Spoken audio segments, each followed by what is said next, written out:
പാലക്കാട് നഗരസഭയ്ക്ക് ദേശീയ സംസ്ഥാന തലത്തിലുള്ള 5 അംഗീകാരങ്ങളുടെ പൊൻതൂവൽ ചാർത്തിക്കൊടുക്കാൻ കഴിഞ്ഞുവെന്ന ചാരിതാർത്ഥ്യത്തിൽ ഭരണമികവിൻ്റെ തുടർച്ചയ്ക്ക് എന്ന സന്ദേശത്തോടെയാണ് പാലക്കാട് നഗരസഭയിലെ 10ാം വാർഡിലെ ഭാരതീയ ജനതാ പാർട്ടിയുടെ സ്ഥാനാർത്ഥി പി സ്മിതേഷ് വോട്ടർമാരെ അഭിസംബോധന ചെയ്യുന്നത്.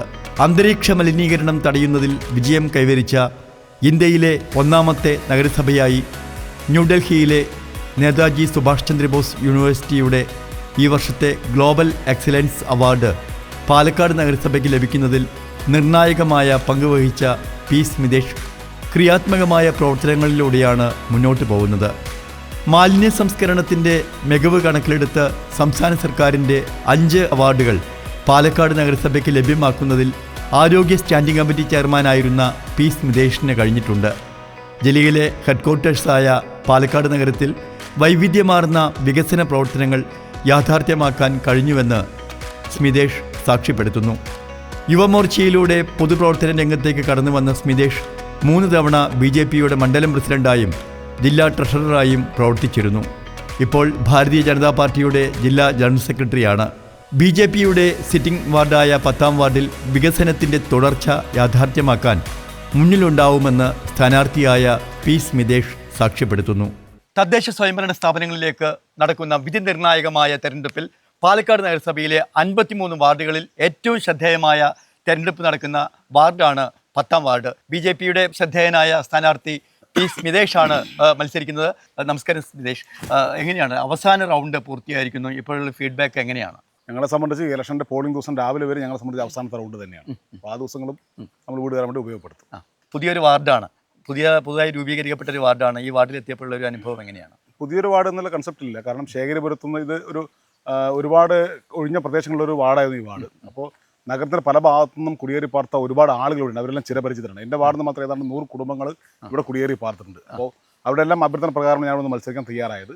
സോ അവിടെ ഈ വാർഡിനെ സംബന്ധിച്ച് നല്ല പരിചയമുണ്ട്. ഞാൻ നേരത്തെ 9 വർഷത്തോളം പാലക്കാട് നിയോജകമണ്ഡലം പ്രസിഡന്റ്. ആ സമയത്ത് നിരവധി വിഷയങ്ങൾ ഈ പ്രദേശം വേണ്ടി ഇടപെടാൻ വേണ്ടി സാധിച്ചിട്ടുണ്ട്.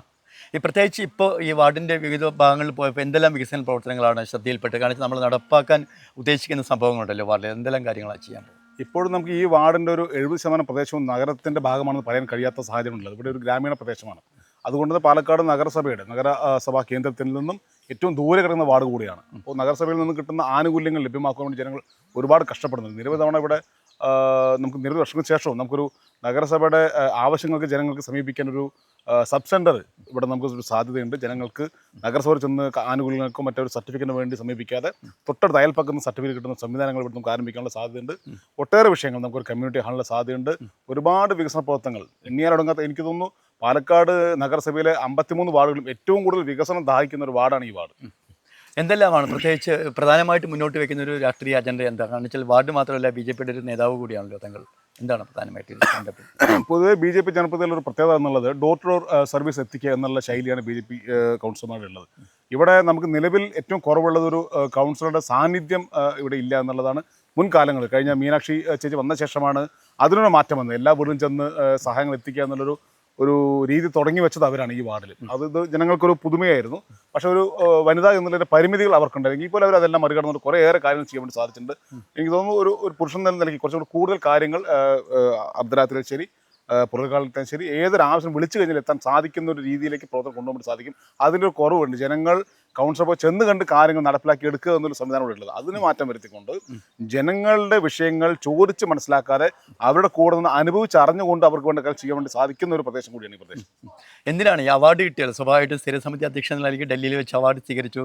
തങ്ങളുടെ ഒരു പ്രവർത്തനത്തിൻ്റെ ഒരു ഭാഗമായിട്ടായിരുന്നു. അതിൻ്റെ ഒരു അനുഭവം എങ്ങനെയായിരുന്നു? 2 ടൈമായിട്ട് ഞാൻ സ്ഥിരസമിതി അധ്യക്ഷനാണ്. ആദ്യം ഞാൻ ക്ഷേമകാര്യ സ്റ്റാൻഡിംഗ് കമ്മിറ്റി ചെയർപേഴ്സണായത്. ആ സമയത്താണ് ഒരു 0 ഫയൽ സിസ്റ്റം പെൻഷൻ അദാലത്ത് നടത്തി കൊണ്ടുവന്നു. 15 ദിവസത്തെ ഓരോ പെൻഷനും നമ്മൾ എക്സിക്യൂട്ട് ചെയ്യുന്ന ഒരു സിസ്റ്റം കൊണ്ടുവന്നിരുന്നു.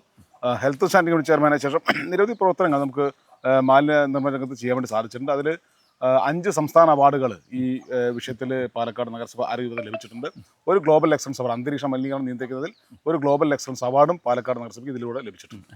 എന്തെല്ലാം കാര്യങ്ങളാണ് ഇപ്പോൾ മനസ്സിലുള്ളൊരു കൺസെപ്റ്റ് ഉണ്ടാവുമല്ലോ സ്വാഭാവികമായിട്ടും മുന്നോട്ട് വരികയാണെങ്കിൽ? ഒരുപക്ഷെ ഭാരതീയ ജനതാ പാർട്ടി അധികാരത്തിൽ വരുമ്പോൾ താങ്കളുടെ മനസ്സിലുള്ളൊരു കൺസെപ്റ്റ് എന്താണ് നഗരത്തിൻ്റെ ഒരു വികസനത്തെക്കുറിച്ച്? 1970 കാലഘട്ടങ്ങളിൽ നടപ്പിലാക്കിയിട്ടുള്ള കുടിവെള്ള പദ്ധതി ഉണ്ടായിട്ടുള്ള പൈപ്പുകൾ മുഴുവൻ മാറ്റി പുനഃസ്ഥാപിക്കാൻ വേണ്ടി BJP ഭരണസഭയ്ക്ക് സാധിച്ചിട്ടുണ്ട്. അമൃത പദ്ധതി ആവട്ടെ, നമ്മുടെ സാസ്കി പ്രൊജക്റ്റ് ആവട്ടെ, നമ്മുടെ അഡീഷണൽ സെൻട്രൽ ഗവൺമെൻറ് സ്കീംസ് ആവട്ടെ, CFC ടൈഡ് ഫണ്ട് ആവട്ടെ, വെള്ളപ്പൊക്കത്തിന് വേണ്ടിയിട്ട് ഏറ്റവും കൂടുതൽ വിനിയോഗിച്ച തുക CFC ഫണ്ടാണ്, കേന്ദ്രാവിഷ്കൃത പദ്ധതികളും വിനിയോഗിച്ചത്. അപ്പോൾ അതുപോലെ തന്നെ ആ വികസനം ജനങ്ങൾ കണ്ട് മനസ്സിലാക്കിയിട്ടുണ്ട്. അതിന് തുടർച്ചയും കുറച്ചൊരു നൂതനമായിട്ട് കുറേ ആശയങ്ങൾ പാലക്കാട് നഗരത്തിന് വേണ്ടി കൂടി ചെയ്യണമെന്നുണ്ട്. പാലക്കാട് നഗരം വലിയൊരു വളർച്ചയിലാണ്. ശരിക്കും പറഞ്ഞാൽ കേരളത്തിലെ ഏറ്റവും വലിയ നഗരസഭയാണെങ്കിൽ പോലും ഒരു അർബനൈസേഷൻ സെക്ടറിലേക്ക് പാലക്കാട് നഗരസഭ മാറിക്കൊണ്ടിരിക്കുകയാണ്. അതുകൊണ്ട് തന്നെ കൂടുതൽ കണക്ടിവിറ്റികൾ, റോഡുകൾ, ഇടവഴികൾ, ബൈപ്പാസുകൾ എല്ലാം പാലക്കാട് നഗരത്തിൽ ഇന്നും സാധ്യതയുണ്ട്. അതിന് വലിയ ഒരു BJPക്ക് വലിയൊരു കോൺട്രിബ്യൂഷൻ നൽകാൻ വേണ്ടി കഴിയും. എന്താണ് ഈ വാർഡിന് മൊത്തം വികസന പ്രവർത്തനങ്ങളൊക്കെ മുന്നോട്ട് വെച്ചിട്ടുണ്ട്? എങ്ങനെയാണ് ആ പരിപ്രേക്ഷ്യം എങ്ങനെയാണ്? പെൻഷൻ പദ്ധതികൾ ആ. പൂർണ്ണമായിട്ട് വാങ്ങിച്ചു കൊടുക്കാൻ, ബാക്കി വയ്ക്കാതെ തന്നെ പൂർണ്ണമായി വാങ്ങിച്ചു കൊടുക്കാനുള്ള സാധ്യത അവർ നടത്തിയിട്ടുണ്ട്. അതുപോലെ തന്നെ PMRI പ്രധാനമന്ത്രിയുടെ വീട് എന്നുള്ളത് ആ സ്വപ്ന പദ്ധതി അവർക്ക് ഈ വാർഡിൽ പൂർണ്ണമായും നടപ്പാക്കാൻ സാധിച്ചിട്ടുണ്ട്. വാർഡിലെ വോട്ടർമാരോട് താങ്കൾക്ക് എന്താണ് പറയാനുള്ളത്? തീർച്ചയായിട്ടും എന്നെ വിജയിപ്പിക്കുകയാണെങ്കിൽ ഒരിക്കലും നിങ്ങളെ ഭരിക്കുന്ന ഒരു ജനപ്രതിയായിട്ടായിരിക്കില്ല ഞാനോട് പ്രവർത്തിക്കുക. നിങ്ങളെ സേവിക്കുന്ന നിങ്ങളിൽ ഒരുവനായിട്ട് പ്രവർത്തിക്കാനുള്ള ഒരു തയ്യാറെടുപ്പ് ഞാൻ നടത്തിയത്. എൻ്റെ മുൻകാല പ്രവർത്തനങ്ങൾ അങ്ങനെ തന്നെയാണ്. ഞാൻ അറിയാതെ തന്നെ എനിക്ക് വേണ്ടി ഇവിടെ ഒരുപാട് ആളുകൾ വന്ന് വോട്ട് ചോദിച്ച് പോകുന്നുണ്ട്. കക്ഷി രാഷ്ട്രീയത്തിൽ അതീതമായിട്ട് ഇവിടെ നിന്ന് ജനങ്ങൾ ഇറങ്ങി വോട്ട് ചോദിക്കുന്ന പല ഭാഗത്തു നിന്നും. ഇതെല്ലാം ഞാൻ നൽകിയിട്ടുള്ള സേവനത്തിൻ്റെ ഭാഗമാണ്. തീർച്ചയായിട്ടും ഇവിടെ ഞാൻ വിജയിച്ച് വരികയാണ്. നിങ്ങളുടെ കൂടെ നിങ്ങളുടെ വിഷയങ്ങൾ നിങ്ങൾ പറഞ്ഞറിയാതെ തന്നെ മനസ്സിലാക്കി നിങ്ങൾക്കൊപ്പം പ്രവർത്തിക്കാനുള്ളത് എന്നും ഞാനിവിടെ ഉണ്ടാവും എന്നുള്ള കാര്യം മാത്രം സൂചിപ്പിച്ചുകൊണ്ട് എല്ലാവർക്കും വോട്ട് ചെയ്ത് എനിക്ക് വോട്ട് ചെയ്യണമെന്ന് അഭ്യർത്ഥിക്കുന്നു. തീർച്ചയായിട്ടും പാലക്കാട് നഗരസഭയിൽ 150 വയസ്സ് പൂർത്തിയായിട്ടുള്ള പാലക്കാട് നഗരസഭയ്ക്ക് ഒരുപക്ഷെ ദേശീയ തലത്തിൽ തന്നെയുള്ള 5 അവാർഡുകളാണ് സ്ഥിരം സമിതി അധ്യക്ഷൻ എന്നുള്ള നിലയ്ക്ക് സ്മിതേഷിൻ്റെ നേതൃത്വത്തിൽ നഗരസഭയ്ക്ക് ലഭിച്ചത്. തീർച്ചയായും സ്മിതേഷിന് ഭാരതീയ ജനതാ പാർട്ടിയുടെ നേതാക്കളിൽ ഒരാളായിട്ടുള്ള സ്മിതേഷിന് എല്ലാവിധ വിജയാശംസകളും നേരുന്നു.